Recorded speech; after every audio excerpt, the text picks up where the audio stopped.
you a little bit of your overall impression of camp. I know you're getting close to an Intra-Squad, and where you guys sit.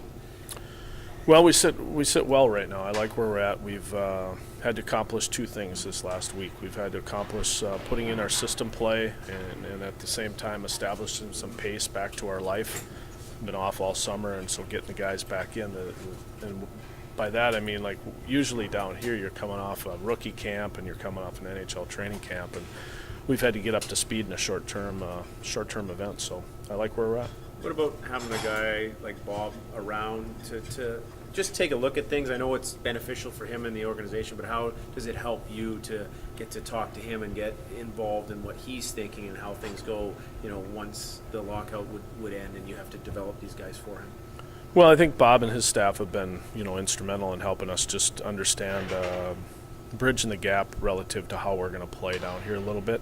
As we notice around the NHL right now, a lot of NHL staffs are down, and I think I would say, if I summarize the league, probably languaging, things like that, and more importantly for our organization, because Bob's whole staff is brand new to us, like, we have to understand some things that they're going to push up there, and if we can get a head start on some of the guys down here, the transition will be easier for our players going up.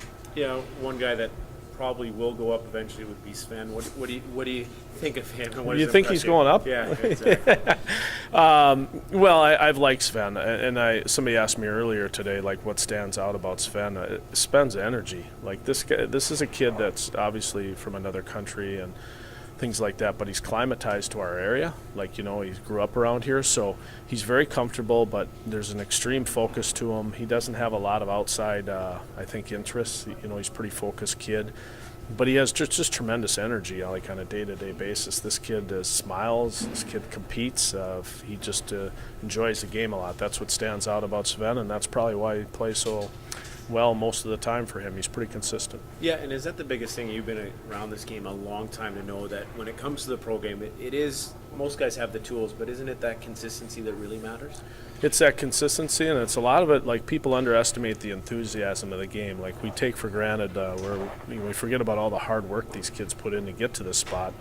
But there's oftentimes few that just still enjoy the work, and Sven is one of those guys. Like, he doesn't have down days, he doesn't have real high days. He's kind of mainstreamed. He's a smiling guy, and I think he enjoys the level of competition, and that drives him. Reminds me of a guy like I had in Pittsburgh a long time ago. Like, it was hard. People always ask me about Yarger, and Yarger was the same way. He just loved to compete. He loved to get out there and play every day.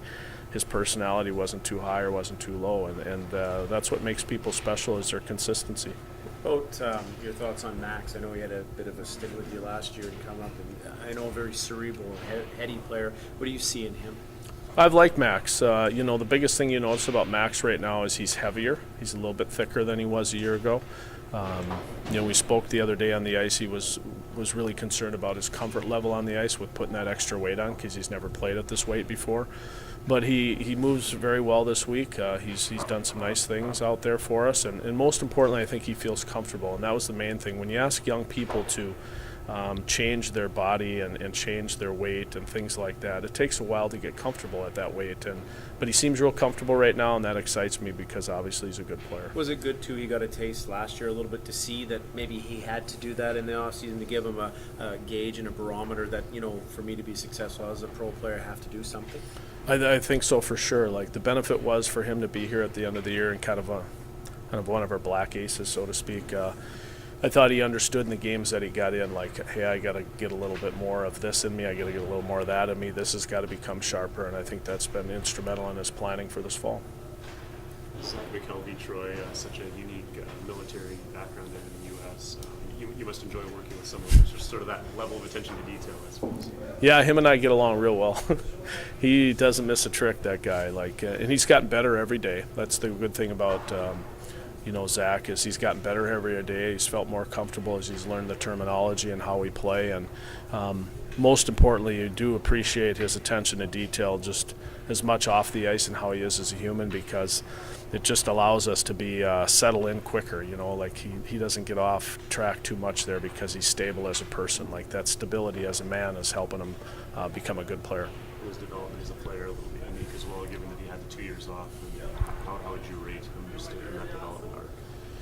Well, based on his background and where he's been training and how he's been trained as a person, like in, defending our country and defending the country that he defended, like you got to say, like this kid's recovery back into the game isn't that hard for him. He's used to the rigors at a high level. It's more of like, it's kind of like Kalanos, a year ago. Like Chris came back into the game after 18 months off, and it's a timing issue. But certainly Zach McKelvey's heart is right there, and I think now it's just a more or less settling into his timing. Even though he's going into his second year, he's like Chris, like it's a timing issue for them.